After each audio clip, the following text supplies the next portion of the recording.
When Eilat Mazar realized she discovered an ancient structure near Jerusalem, she turned to the Bible to help explain what she found. And she learned that this new discovery supports the biblical accounts of King David and his son Solomon. For thousands of years, King Solomon has been remembered as the wisest ruler who ever lived.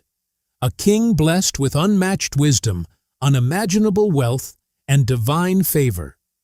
But what if history got it completely wrong? What if the real Solomon was hiding a secret so astonishing that it could change everything we thought we knew about him? Today, scientists, historians, and genetic researchers are uncovering clues that paint a far darker picture.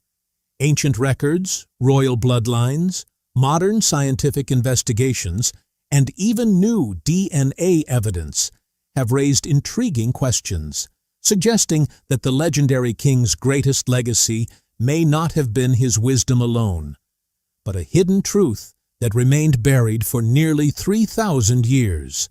But here's the catch. The clues have been hiding in plain sight all along. They are scattered across ancient texts, forgotten tombs, and centuries of history. You just have to know where to look. The deeper we dig into Solomon's story, the stranger it becomes. Every clue leads to another mystery. And by the end of this journey, you'll have to decide for yourself whether Solomon was truly the wisest king who ever lived, or one of history's greatest mysteries. Now, let's uncover the truth behind the legend. Our journey begins with one of history's greatest unsolved mysteries, the legend of King Solomon's lost tomb. They said it was just a myth until a forgotten tunnel changed everything. For centuries, people searched beneath the hills of Jerusalem, chasing rumors of a king buried with riches beyond imagination. A king whose name still resounds through time. Solomon. The man was known not just for his wisdom, but for building a kingdom so wealthy and so powerful that it left the ancient world in awe.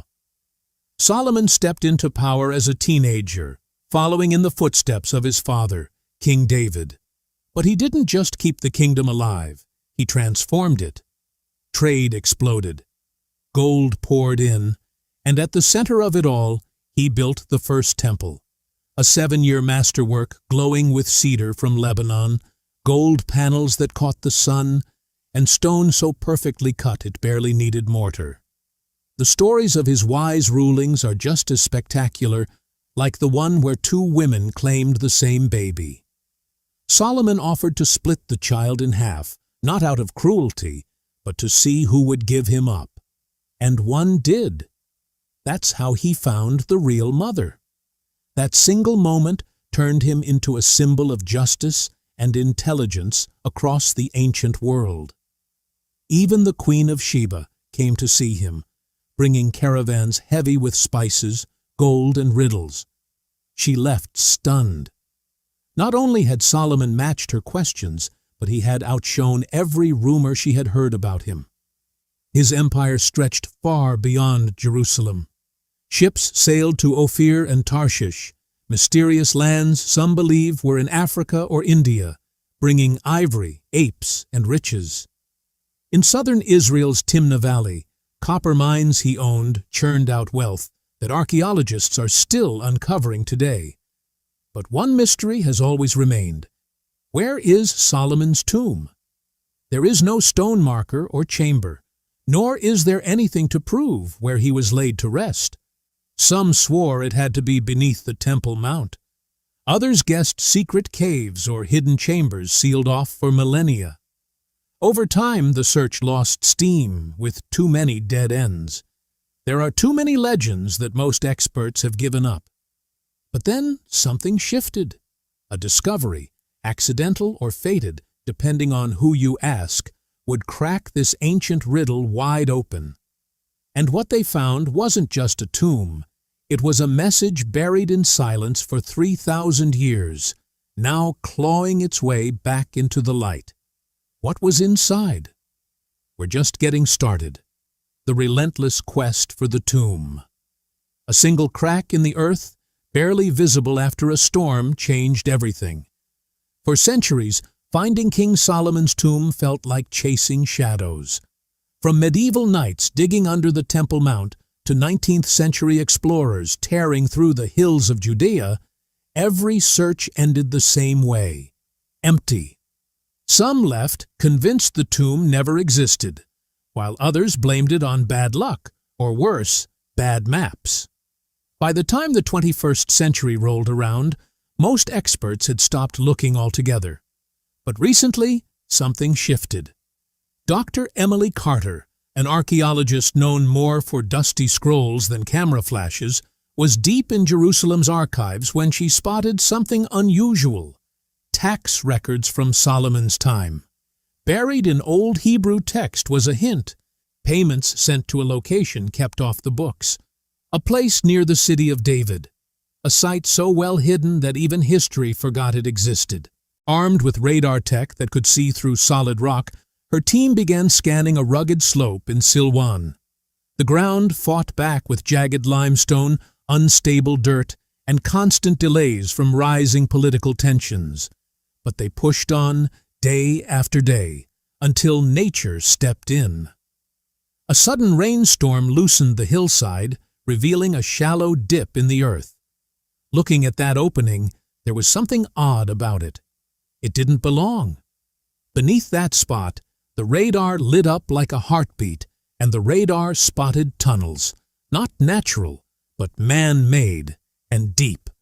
The crew was wowed, and excitement hit like lightning. The team scrambled to stabilize the site. Every dig was a risk. They also discovered that the tunnel was constructed with fake entrances, and a single misstep could cause centuries of secrets to collapse with the rock. Dr. Carter spent long nights decoding fragments of ancient writing, piecing together a trail left behind to confuse thieves or tomb raiders. Symbols pointed toward a hidden entrance, though not flashy, just smart and quietly buried in plain sight. But that was not the real turning point. The turning point came when the team stumbled on a story, a half-forgotten tale passed down by shepherds, about a hillside that glowed under moonlight, a wall that sparkled like stars. Dr. Carter stood at the edge of that same hill. The ground was damp, their boots sinking with every step. But something about the silence, the way the rocks held still like they were keeping secrets, felt real. They were close. They could feel it. And just beyond that sealed tunnel, behind a doorway untouched for thousands of years, something was waiting to be found. What they discovered next didn't just rewrite history. It stopped them in their tracks. Breaking the ancient seal. What if the only thing standing between the modern world and a 3,000-year-old secret was a stone slab that wasn't meant to be opened? The seal didn't crack open quietly. It roared like something ancient had finally exhaled after millennia. After weeks of digging through jagged limestone, dust, and doubt, Dr. Emily Carter's crew had followed a paper trail from crumbling tax records to a forgotten hillside in Silwan. And now they stood before a stone slab buried so deep in time that it felt like the earth itself had tried to hide it. But this wasn't just any rock in the dirt. It was a barrier, a warning, and a puzzle all in one. Getting through it wasn't as simple as pushing or pulling. This thing was part of a larger design, one meant to protect whatever lay behind it. Hidden inside the narrow tunnel walls were fake paths and dead ends, some engineered to collapse the whole system if disturbed. This was old stonework, but it was genius-level defense, a trap set by people who expected grave robbers and outsmarted them all. While the ground creaked and shifted under their boots, Dr. Carter studied old Hebrew markings near the entrance. A sequence, 7 lines, 7 symbols, and a carved pattern tied to the first temple's 7-year construction. It wasn't decoration. It was a clue. Her team got to work with laser tools and 3D scanners, mapping every groove and chamber like they were defusing a bomb. Tension hung in the air like thick fog. One wrong step could bury the entire team, literally. For 3 straight days, they adjusted levers, aligned gears, and held their breath every time stone scraped against stone. The deeper they got, the quieter the tunnel became, as if the mountain itself was listening. And then it happened. A heavy snap, a low rumble, and dust rained from the ceiling. The slab began to move, not fast, not clean, but enough to reveal a dark slit into something mystical. They backed away, staring into that black void. No sound came out, no breeze, just cold air and darkness. Dr. Carter raised her hand, signaling the group to remain silent. No one spoke. No one moved.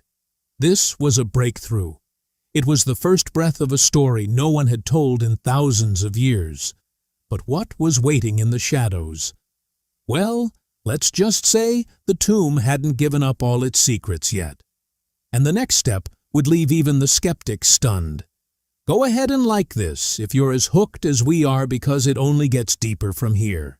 A peek at Solomon's wealth. The moment the flashlight beam hit gold, everything stopped. No talking, no breathing, just the quiet shock of realizing they weren't chasing a myth anymore. They were standing in it, deep beneath the city of David, in a sealed chamber untouched for thousands of years.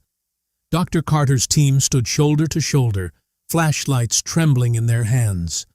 What they were seeing wasn't a rumor. It wasn't folklore. It was a treasure, piled, stacked, tucked into corners like it had been waiting. Along the walls sat golden vessels, their surfaces carved with ancient Hebrew, flashing as though they had just been polished.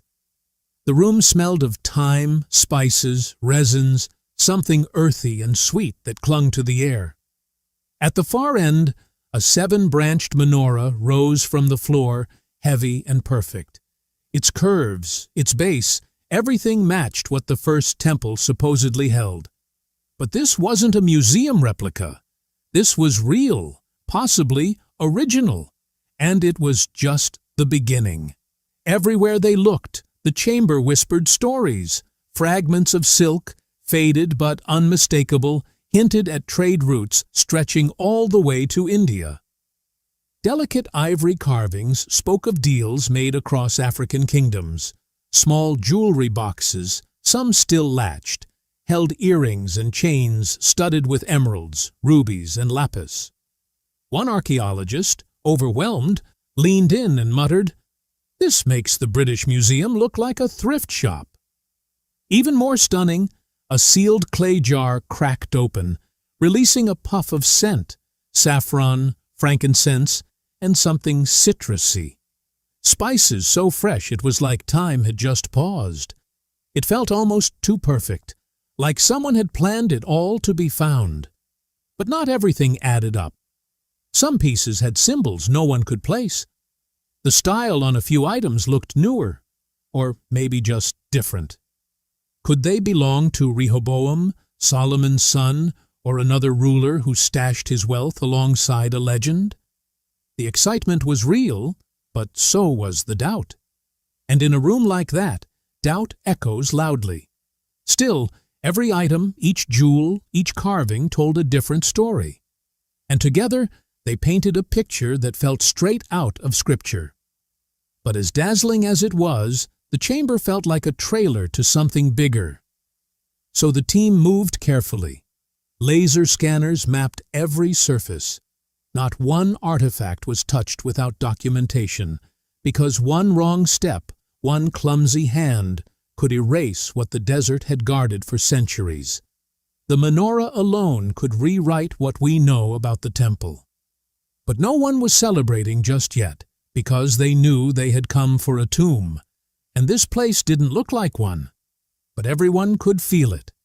This chamber wasn't the end of the story. It was just the first layer. And whatever was deeper had been buried for a reason. The unexplainable symbols and hidden knowledge. The gold was stunning, but the writing on the walls, That's what really stopped them in their tracks. Still buzzing from the treasure chamber, Dr. Carter's team shifted their focus to something far stranger. Torchlight revealed a cluster of markings carved into the stone. Symbols that didn't just decorate the walls, they seemed to hum with meaning. Right in the center was a star-shaped seal, sharp and deliberate, almost identical to the one described in ancient texts as the Mark of Solomon. Not just a king's emblem, but according to legend, a magical tool used to command spirits. And it didn't stop there. The carvings ran in tight geometric lines, some simple, others layered in spirals and angles so precise they looked like blueprints. One archaeologist whispered, "This is math, but not just temple measurements. This is next-level stuff." Some symbols mapped out ratios, angles, and architecture so detailed that it made the 10th century BCE feel suspiciously futuristic. Even Dr. Carter joked, "We came looking for a tomb and found Solomon's calculus notebook." Then came the tablets, stacked in the corner like they were waiting to be read. A set of clay tablets carrying dense Hebrew script, some faded, others perfectly engraved. One described temple dimensions almost word for word from the book of 1 Kings. But another was different, as the language twisted. The structure broke rules. It read more like a riddle than a record. This tablet referenced something odd, a key tied to hidden knowledge. Dr. Carter paused. Was it a nod to the mystical key of Solomon? A text tied to rituals and ancient codes long dismissed as myth? No one said it out loud, but the thought was there. What if these weren't just instructions for building something? What if they were hiding something? Then someone spotted it. A chest tucked inside a dark opening in the wall, nearly missed, roughly the size of a carry-on bag. It looked heavy, sealed with metal latches and carved with the same star symbol from the wall. There were no hinges or obvious locks. You could feel the air shift as the team crowded around. No one touched it. Opening it was risky. Too risky.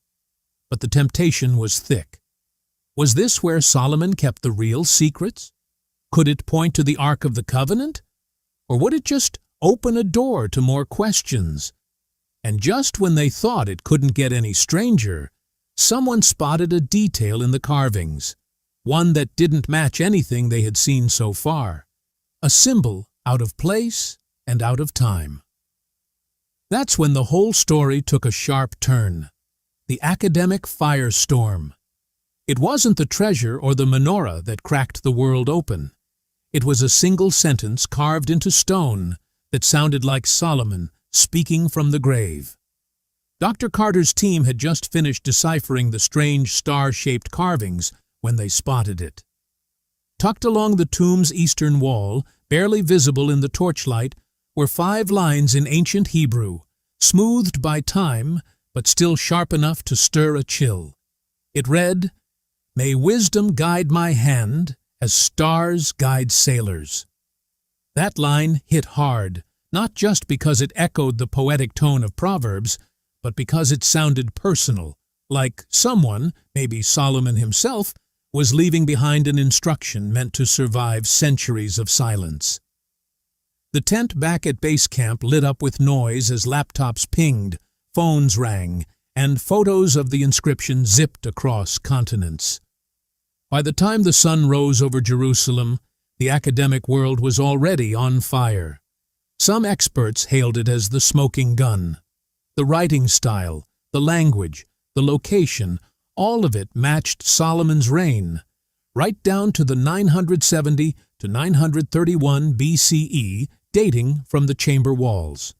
They pointed to earlier finds, the menorah, the trade goods, the architectural notes, and said this was it, the missing link, the man behind the myth.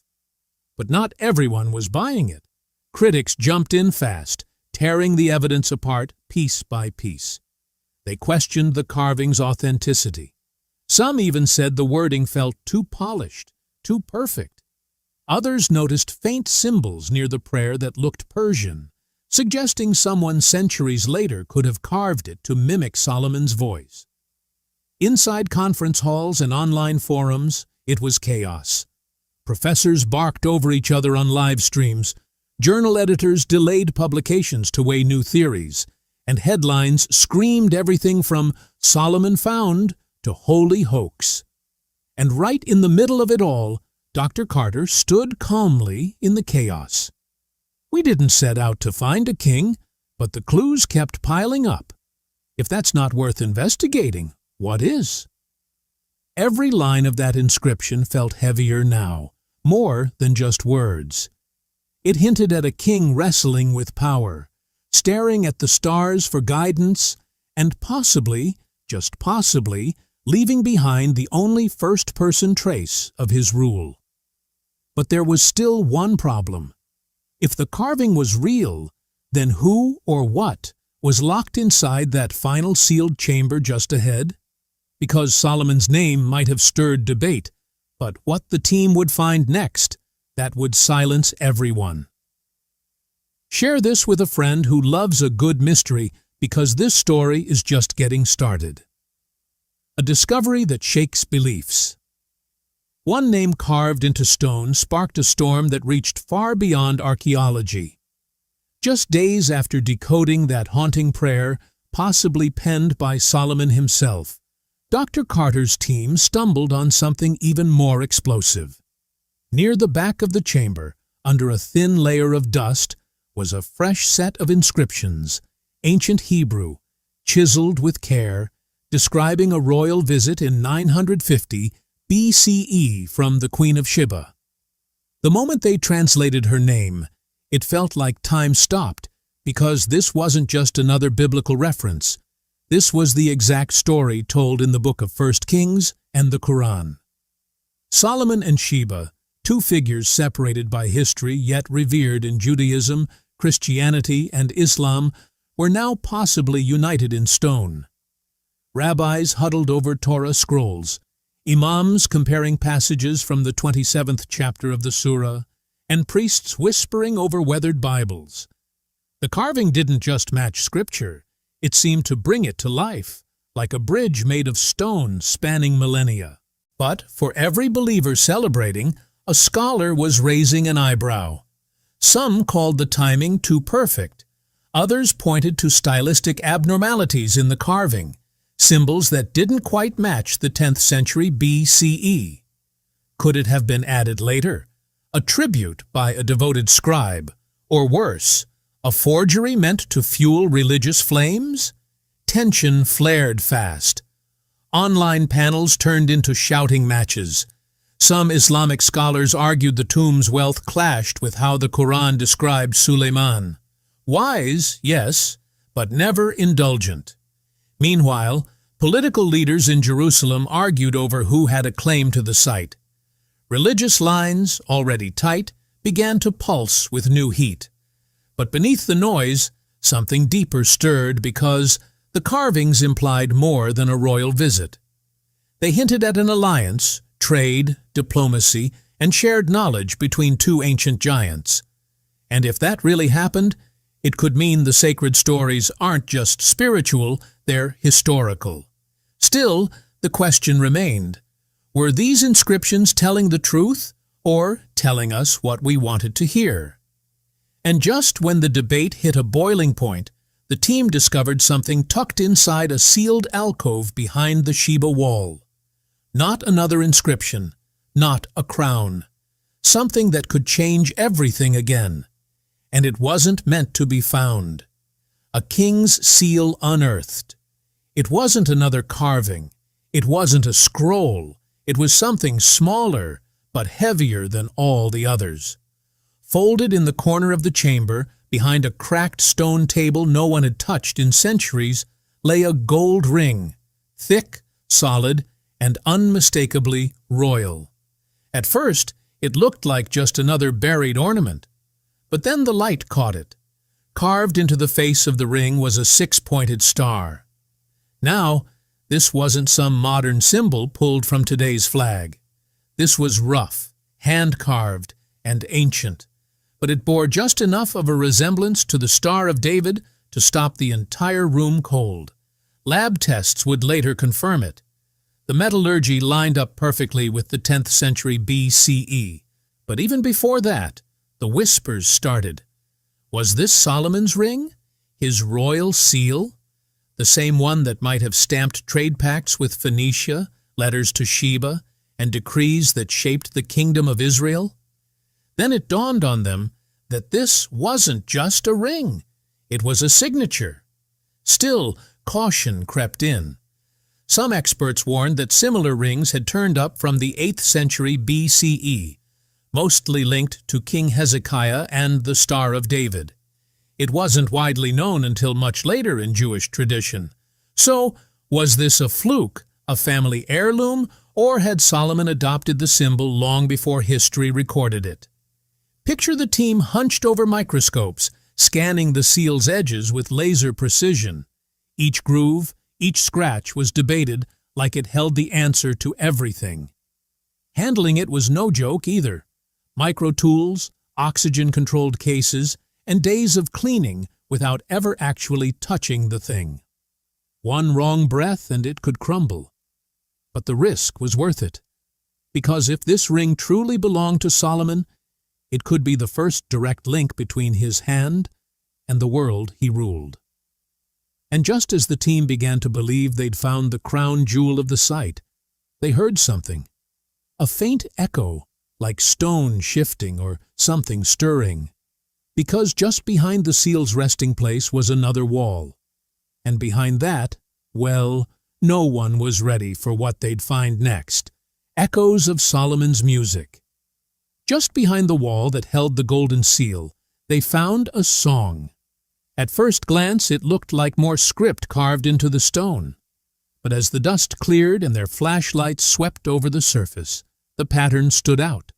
Repeating marks, rhythmic spacing, and small symbols that looked less like words and more like sound. Dr. Carter leaned in, squinting her eyes.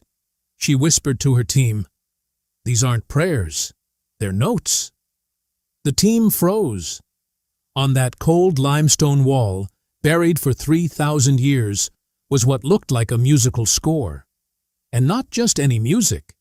This was complex, layered, and carved with symbols linked to ancient instruments like harps, lyres, and maybe even flutes. One marking clearly resembled the 10-stringed harp tied to King David. And according to the book of 1 Chronicles, chapter 25, Solomon had inherited not just a throne, but a symphony. Outside the chamber, music historians were already debating what they were seeing. Some said the style matched early Hebrew traditions. Others claimed it looked suspiciously Babylonian, too advanced and too clean to be from the time of Solomon. Back at the site, one of the interns plucked out the markings on a replica harp. It was crude and hesitant, but something about the pattern gave everyone chills. These weren't just notes, they were instructions for worship. Still, the excitement came with doubt. Were these carvings authentic? Could they be from a later ruler trying to honor or imitate Solomon's court? Some markings bore a hint of Persian flair. Others were impossible to date cleanly, but regardless of origin, the effect was the same. For a moment, the tomb didn't feel like a grave. It felt alive.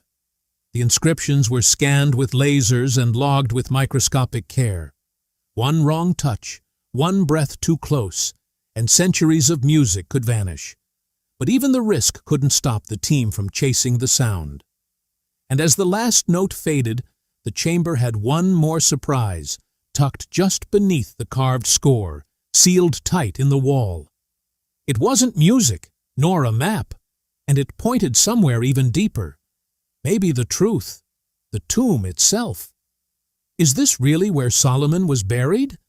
After all the golden rings, ancient melodies, and temple inscriptions, here's the part no one expected. They still haven't found Solomon's body.